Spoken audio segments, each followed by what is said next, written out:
right? After you open up and realize there are other ways to do things and you clean up, here's the biggest thing. You got to fill up. You got to fill up. Now, here's why this is important. It is possible to be busy but accomplishing nothing. To just be doing busy work. Oh, I'm going here and I'm doing this and I'm carrying my Bible and I'm doing this and not getting healed. That's because you got to get filled up. Now, I got this revelation though, y'all. Maddie fell in love with the crushed ice on the refrigerator. And she loved the fact that it crushed all the ice. So one day I told her to bring me some water. You know, she old enough. That's what you have kids for, so they can do stuff you don't feel like doing. That's why you have kids, right? Yeah. So I tell her to bring me some water, and I hear it now, crushing ice, crushing ice. And she come bring me the water, and I ain't give her 2 sips out of it. And I'm like, I keep my water set on 33 degrees. It's like a degree higher than freezing. So all that ice was unnecessary. So we got our cups full of unnecessary stuff. Well, we can't get filled in a way that quenches our thirst. And you come into church with your crushed ice, hoping by happenstance God can pour some oil that can help me last this week. That God can pour some oil that helps heal my broken places. He said, I want to give you more, but your cup too full. You got all this anger. You got all this doubt. You got all this frustration. You can't trust nobody. They can't even get you to lift your hands in church because you got too much stuff in there. He said, I can't put nothing in you because you full. And he said, if you really want all of me, you got to empty your stuff out. You got to stop coming in wondering what I am okay with and start wondering what pleases me. See, we coming in doing just enough. God said you can't serve a more than enough God with a just enough spirit. You want all of me, but you keep trying to give me half of you or a little piece of you. He said, I want to bless you. I want to bless you. But you got to empty yourself out. He said, I need you to know, I can't pour new wine into old wineskin. He said, you got to have a new way of thinking. You got to come actually believing you can't be healed. You got to come in believing you can't be delivered. Instead of saying, well, I'm going to see who he lay hands on, and if he deliver them, I believe. It ain't a person doing it anyway. God said, if you in the atmosphere and you looking for me, it don't matter who on stage. It don't matter who's speaking. It don't matter who touch you or not. I can touch you myself if you can just believe while you're in the atmosphere of what I can do in your life. And if you're going to get filled up, first thing you got to do is empty out. Father, I stretch my hand to thee. No other help I know. If you should draw yourself from me, God, where will I go? I'm stuck in the mud and I'm spinning my wheels. I'm working harder and going nowhere. My wheels just turn. I can't get the job I want. I can't get the relationship I want. God, I bought a new outfit. They still don't notice me. God, I tried to volunteer for more work. They still not noticing me at work. God, I'm trying to save money, but it's like a hole is in the bucket. I'm just spinning my wheels. And I want to get out. God showed me my granddad, Uncle Junior. He used to go fishing, right? He had this big old truck. And we out there with him. And he passes by somebody that's stuck in the mud. They pushing the car, well, push it, let it rock, let it leave, let it help me. People stuck in the same situation trying to give each other advice how to get out. Oh, you need to rest in that. They pushing, do this, push it, put a board up under it, do this. My granddaddy just laughed. He said, they must not be from Mississippi. They ain't around these parts. Because the more they spin their wheels, the deeper. You hear me, Minister, say? The more they spin the wheels, the deeper they get. Because I keep trying to do it my way. I keep trying to do it in my strength. He said, not by might, not by power, but by my spirit, says, when you going to try it my way? When you going to humble yourself? When you going to stop trying to lean to your own understanding? He said, you've been doing it that way and you're deeper in debt than you ever been. You can't get along with nobody. You have depressed because you can't get done. When are you going to stop spinning your wheel? And I said, Granddad, what are we going to do? He said, wow. He said, I'm just going to stop by and see if they ask for help.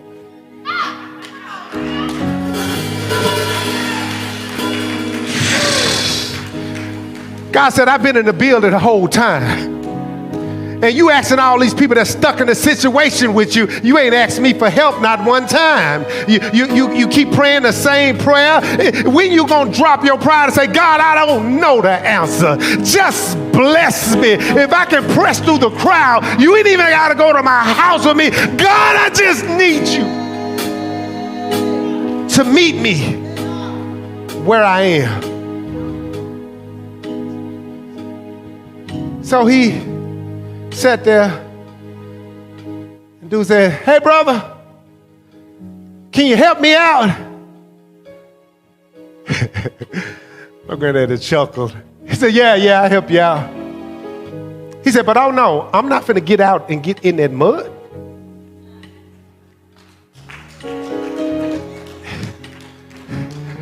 I can't help you going to the club with you.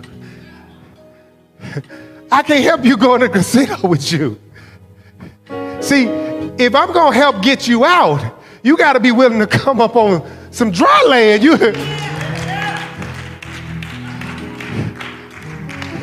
Now, I see what the mud has done to you. I see what now all you going to do is get me caught up in what you caught up in. See, I'm going to be hanging out with you and they're going to take a picture and they're going to think I do what you do and then I'm going to be looking like you. No, I ain't going over there. You can say I'm acting funny. No, I just know what it feels like to be stuck in the mud and I ain't finna get it with you. He judgmental. Now I'm dry. You stuck. You the one stuck. You calling me judgmental and you stuck? You spinning your wheels? You about to run out of gas? No. I'm up here. Well, what you want us to do, mister? I'm going to extend you this chain right here. Hook it to a place that's strong enough for me to pull you out. Oh, somebody you need to, my soul has got an anchor. My soul is, my soul is, See, some people want God to just change your situation. He said, no, I'm trying to save your soul. If I got to let you stay in there long enough that you cry out, God, save my soul. I'm going to not mess with your finances. I'm not going to mess with your relationship until you're ready for your soul to get out. You got to hook it up to something I can pull. So, my granddad stood at the top of the hill. Just watched him. He said, no, don't hook it on that. My truck gonna pull that off. No, you can't hook it to your boyfriend, no. No, you can't hook. You praying at the slot machine, you can't hook that thing to the slot machine. It ain't strong enough. Oh, I'm going to come down your street in a minute. Oh, no, you can't hook it to all your friends. That ain't strong enough. No, no, no, no. If I'm going to pull you out, it's going to cost you something. You got to connect to something that means something. And if you connect to something strong enough, not only I can get you out, I can get everything connected to you out. So the guy found a spot. My granny said, pull on it. See, sometimes you think you can just come to church one time. You ain't rooted enough for me to pull on it. Soon as somebody don't let you sit in the right seat, you gone again. Soon as somebody don't speak to you, you gone again. No, I'm going to have to pull on it a minute. I need to see if it's strong enough to last. I'm looking for some people that say, come hell or high water, I'm getting what I came to get. If I don't get it on the first Sunday, I'm coming back on the second Sunday. If I don't get it next month, I'm coming the month after that. But I'm not going to leave until you bless me. So once he got something strong, my granddad looked over me and said, watch this. You could tell he done this before. If he did it for your mama, if he did it for your uncle, if he has blessed anybody anywhere, I'm going to tell you what my granddaddy said. Watch this. If you can pull on anything he's ever done for anybody and you believe it's possible for you, watch this. Woo, that's why you got to celebrate some people that got out. That's why you got to celebrate some people that overcame. That's why you got to celebrate, because if he did it for anybody, watch this. Watch this. Watch it. Okay. So he hooked it to it. He said, put it in neutral. You got to stop fighting against God. Oh, I don't know if they're ready for that. I don't know if they're ready for that, man. See, God trying to pull you out and you trying to go your way and trying to do, you got it in park over here, won't show up to nothing on time, won't go nowhere, or you're trying to go this way. God said, put it in neutral. Don't do nothing till I tell you to. Don't go nowhere till I tell you to. You done tried it your way. Woo! Somebody need to just go ahead and just go ahead, reach, put that thing in neutral. Just. You hear me, Earth? Yeah, see.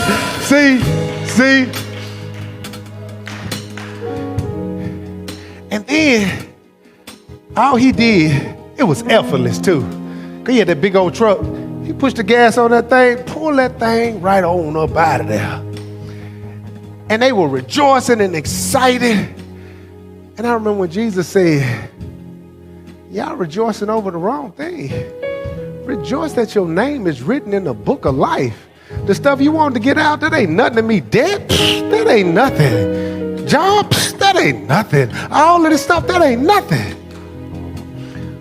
But if you gonna get out of your situation, sometimes you got to submit yourself to something higher than yourself. You got to drop your pride for this one. You got to sit still for this one. And then my granddaddy snatched that thing and pulled that thing up out of there. And guess what? The car was riding as if nothing had ever happened. God said, I haven't changed my mind about you. I haven't changed my mind about what you're going to be. I haven't changed my mind about your children. All I want to know is, are you going to sit still long enough for me to pull you out? And if you can do that, you got to step to the side a minute. Let me do what I do. And it's going to be rejoicing because I done did this too many times. I'm going to pull you out. I'm going to pull your family out. I'm going to pull your children out. I'm pulling you out there. See, you thought it was physical. This thing here is spiritual. This is the spiritual warfare you got going on. And God want to know that you're willing to go after him even when it don't look like it's going your way. You're willing to go after him even though you don't understand